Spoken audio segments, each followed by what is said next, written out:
भाई जो बेंगलोर में घटना हुई है उसमें तो सबसे बड़ी कमी अगर किसी की है तो वो कानून की है, न्याय व्यवस्था की है। ठीक है, क्योंकि इस देश में दो तरफा कानून चलता है। यहाँ गरीबों के लिए अलग कानून है, अमीरों के लिए अलग कानून है। यहाँ नेताओं के लिए अलग कानून है, लोगों के लिए अलग कानून है।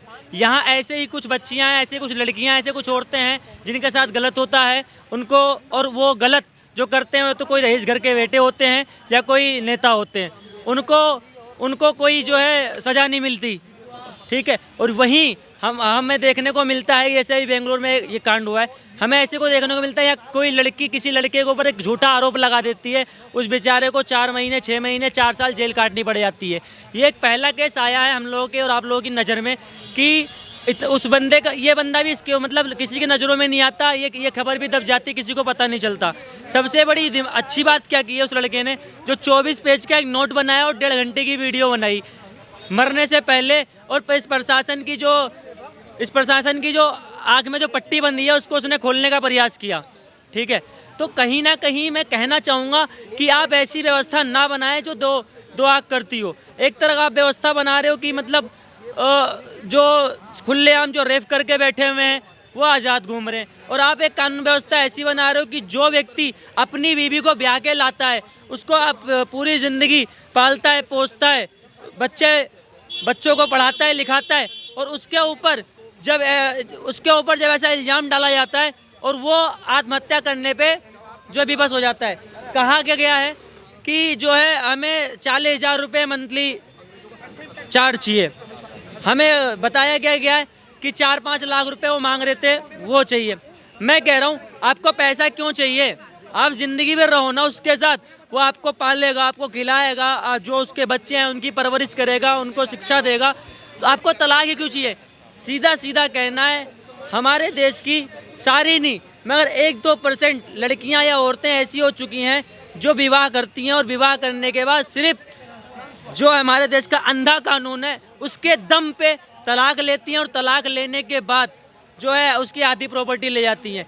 ये जो कानून बना था आज से कुछ साल पहले, ये दहेज प्रथा के खिलाफ बना था, क्योंकि लड़कियों से, औरतों से जो दहेज मांगा जाता था 5-5, 10-10 लाख रुपए, 50 लाख रुपए, उसकी वजह से उनके माता पिता दहेज ना दे पाने की वजह से अपने बच्चों की शादी नहीं कर पाते थे। एक मिनट आया आपके पास आए।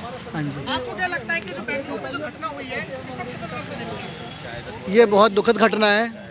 ऐसा होना नहीं चाहिए हमारे समाज में। हमारे समाज में हर व्यक्ति को बराबर का हक मिलना चाहिए, सम्मान मिलना चाहिए, जो कि नहीं मिल पा रहा है।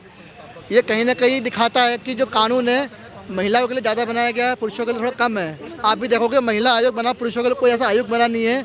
हर तरफ दिखाया जाता है कि महिला पीड़ित है, लेकिन होती है महिला पीड़ित, लेकिन पुरुष भी कहीं ना कहीं पीड़ित हो रहा है। आज के समाज में ऐसा प्रेशर बनाया जा रहा है, माहौल ऐसा बनाया जा रहा है, चाहे वो लड़की हो, चाहे लड़की के घर वाले हो, उसके इन-लॉज हो, सास ससुर हो, कहीं ना कहीं से मानसिक प्रताड़ना झेल रहे पुरुष।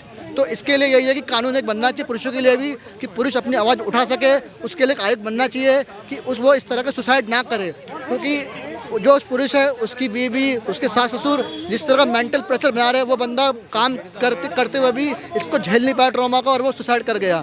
तो मेरे ख्याल से ये दोबारा होनी नहीं चाहिए, एक सख्त कानून होना चाहिए, और वो जो महिला है और जो सास ससुर है उनको सब कड़ी से कड़ी सजा मिलनी चाहिए जो उसने सुसाइड करा है।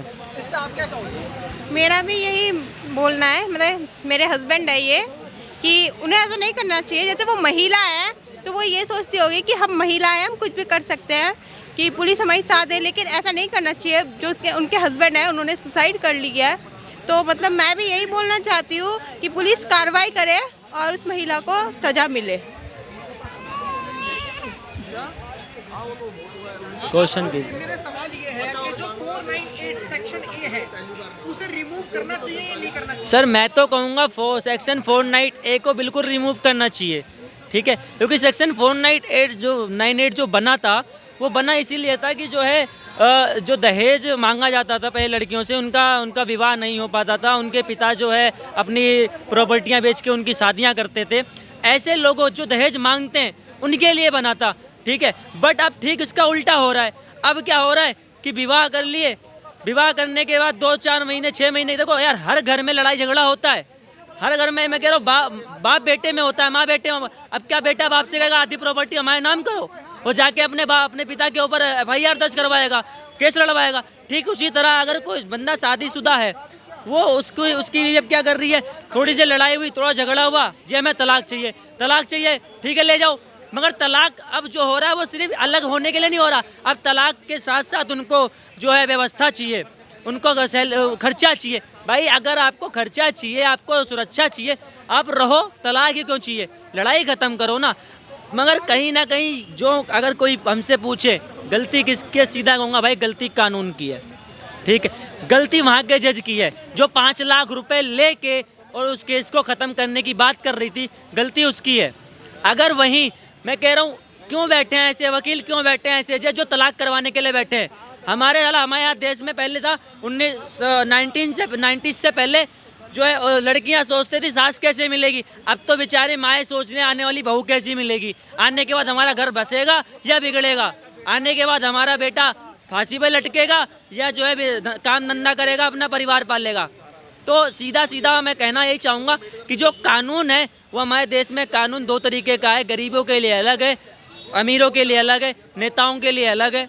मैं अपनी चीज़ को फिर वही दोहराना चाहूँगा कि सरासर गलती कानून की है। मैं अपनी बात को ही विराम देना चाहूँगा। कानून की है, आपको नहीं लगता कि सोसाइटी की भी गलती है कि वो ये हमेशा मर्दों को बहुत मजबूत समझती है? सर सोसाइटी की बिल्कुल गलती है, मगर उसके साथ साथ मर्द जो मजबूत होता है वो शारीरिक रूप से मजबूत होता है, मानसिक रूप से हर कोई कहीं ना कहीं जो प्रेशर होता है इंसान के ऊपर, मैं कह रहा हूँ चाहे लड़का हो चाहे लड़की हो, ठीक है।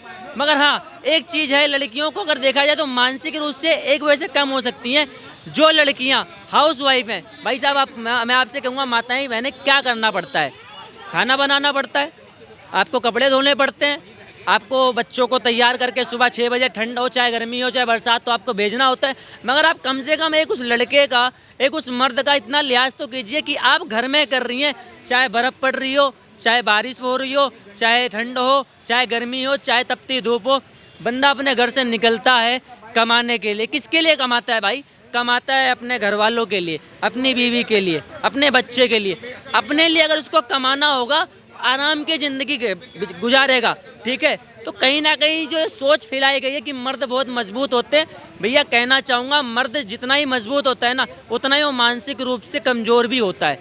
अगर देखो आजकल की औरतों में एक चीज़ आ गई है कि उसका पति स्कॉर्पियो चल रहा है, आपके पास स्प्लेंडर ही क्यों है? भाई उसकी व्यवस्था है, वो स्कॉर्पियो चल रहा है, अगर आप उसके साथ स्प्लेंडर में चल सकती हैं तो आप उसके साथ रहिए, वरना आप छोड़ दीजिए। मगर छोड़ने के साथ साथ इनको तलाक नहीं चाहिए होता है, इनको सुविधाएं चाहिए होती है, इनको 5 लाख 10 लाख रुपए अलग से चाहिए होता है, इनको 4-5 हज़ार रुपये महीना चाहिए होता है। तो ये सब कहीं ना कहीं कहीं ना कहीं हमारे कानून की गलती है। ऐसा कानून मैं कह रहा हूँ अगर मतलब कहा जाता है लड़का लड़की एक समान, तो मैं कह रहा हूँ अगर लड़का लड़की एक समान है तो डिवोर्स के बाद आधी प्रॉपर्टी क्यों देना? आप भी कमाओ और आप भी खाओ। अगर बच्चे एक से तो पैदा नहीं होते, लड़का लड़की दोनों से होते हैं ना। अगर बच्चे उसके हैं तो आपके भी हैं, आप पालो ना। और अगर आपको नहीं पालना तो आप डिवोर्स क्यों मांग रहे हो? मत लो डिवोर्स, रहो उसके साथ, लड़ाई ख़त्म करो। तो कहीं ना कहीं जो कानून है ना, ये कानून ऐसी लड़कियों का, ऐसी औरतों को मजबूत कर रहा है कि आप अपना घर बर्बाद करो, आप अपने सास के साथ गलत करो, आप अपने जो है ससुर के साथ गलत करो, अपने पति के साथ गलत करो, हम आपके साथ खड़े हैं। तो ऐसे कानून को कहना चाहता हूँ कि जिस माँ ने 25 साल अपने लड़के को पाल पोस के बड़ा किया और आपको उसकी शादी करवाई, आप पाल लो उसके माँ बाप को, डिवोर्स के साथ साथ खर्चा भी दे देगा, आधी प्रॉपर्टी भी दे देगी, उसके माँ बाप को कोई दिक्कत आएगी? आजकल लड़कियाँ 4 महीने 6 महीने आए हुए होती नहीं है। हम आपकी माँ का देखभाल नहीं कर सकते, हम आपके पिता के साथ नहीं रह सकते, हमको अलग चाहिए। मैं तो साला कहता हूँ उनकी मजबूरी बन गई आपके साथ रहना, वरना वो आपको कहेंगे आप भी दूर रहो, हम आपके साथ भी नहीं रहना चाहिए, हमको कोई तीसरा पसंद है, क्योंकि शादी हो गई तो मजबूरी है। जिस लड़की को माँ नहीं पसंद, लड़के का बाप नहीं पसंद, लड़के की बहन नहीं पसंद, लड़के का भाई नहीं पसंद, मैं कहता हूँ उस लड़की को वो लड़का भी पसंद नहीं है, बस सिर्फ वो रईस चक्कर में रही है कि मजबूरी हो गई है, माँ बाप ने बांध दिया है। तो कहीं ना कहीं मैं अपने कानून से यही कहना चाहूँगा, अपने देश के लोगों से कहना चाहूँगा, भाई ये आग में पट्टी जो बांध रखी है खोलो। ये एक केस नहीं है, ऐसे हज़ारों केस हैं जो लड़कों के ऊपर अवैध लगे हैं, 4-4 साल बेचारों ने जेल काटा है और अपने आप को वो से बेगुनाह नहीं साबित कर पाए हैं। और यहीं हमारे ही देश में इसी कानून के बदौलत कुछ लोग ऐसे हैं जो रेप करके बैठे हुए हैं, जो गलत करके बैठे हुए हैं और उनको सज़ा नहीं मिल पाई है। तो कहीं ना कहीं जो हमारा सिस्टम है उसको ठीक करो। जो हमारे जो है सिस्टम को चलाने वाले हैं, जिस तरीके के जज हैं, वकील हैं, पुलिस प्रशासन है, उनसे कहना चाहूँगा कि आप देख के, सोच के, समझ के, अपने कान, अपने आँख को खोल के तब किसी के ऊपर मुकदमा दायर कीजिए, तब किसी के ऊपर चार्जशीट फाइल कीजिए। क्योंकि आज का पुलिस प्रशासन ही कहीं ना कहीं मैं कहूँगा इतना निकम्मा हो गया है। अगर कोई शरीफ व्यक्ति उसके यहाँ पहुँचता है, उल्टा उसको डराएंगे, धमकाएंगे, तेरे ऊपर ये मुकदमा कर दूंगा, चुप हो जा, ये मुकदमा कर दूंगा। भाई क्यों चुप हो जा, क्यों चुप हो जा? आजकल लोग बैक इसलिए हो रहे हैं क्योंकि किसी के पास ताने और कोर्ट कचहरी के चक्कर काटने का टाइम नहीं है। अगर कोई स्टूडेंट है तो पढ़ने के ऊपर ध्यान देगा, अगर कोई पारिवारिक है अपना परिवार पे ध्यान देगा। मगर कहीं ना कहीं जो हमारा पुलिस प्रशासन है, जो कोर्ट है, वो कहीं ना कहीं जो न्याय व्यवस्था बनी हुई है उसको उसकी आड़ में गलत कर रहे हैं।